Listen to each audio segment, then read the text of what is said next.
we've been using integers a lot, so I thought I'd make a video about actually what exactly are they. So, integers are whole numbers. I think that's already quite clear, but in case you didn't know, they're whole numbers. So, if I tried to do, for example, integer, if I made an integer called num1 and I assigned it 5.3, as you can see, I am going to get, well, I should get, if I was to run this code, I get a warning. In fact, I assumed I'd get an error, but you can't really do that, because if I were to do that, well, actually I did accidentally run it there, my copy and pasting, but it would just cut off the end bit. So, in fact, let me show you that.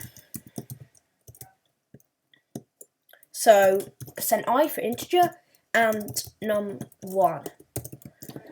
Let's say, for example, if I run this code, it just prints 5. In fact, let me show you that a little bit nicely. It just prints 5 because, well, integers just can't store decimal numbers. So converted to 5.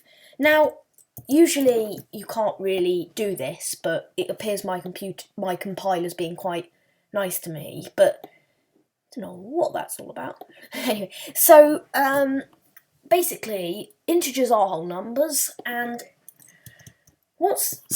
why would I use an integer? Well, an integer is, why wouldn't I just use a floating point number or a double? Well, integers are precise. Like, for example, if I stored that number, for example, in an integer, yeah, it's going to store it exactly right for me. For example, if I printed this,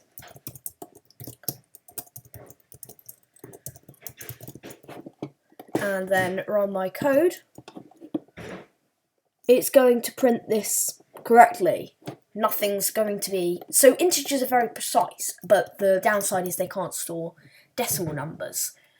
And an integer, at least on most systems, is 32-bit.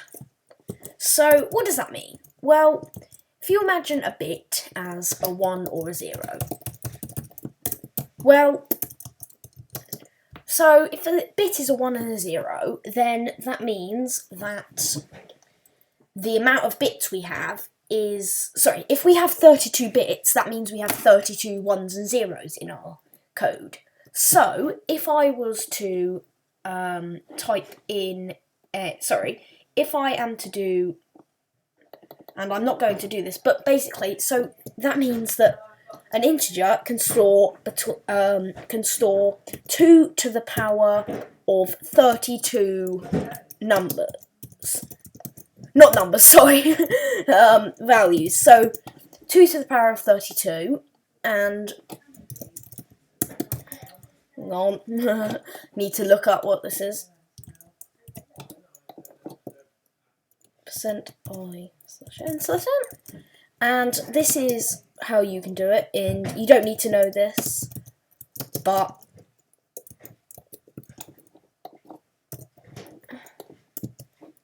hang on.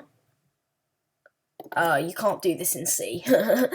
Clearly I don't know anything about C. Anyway, it can store 32-bit integers, sorry. And that means that it can store between, I don't remember the exact value, but about 2... It's about 2.1 billion values. So yeah, it can store quite a lot, so you shouldn't need to worry, and that's why we're going to be using integers quite a lot. But there is also something called a long, which I will get into in the next video.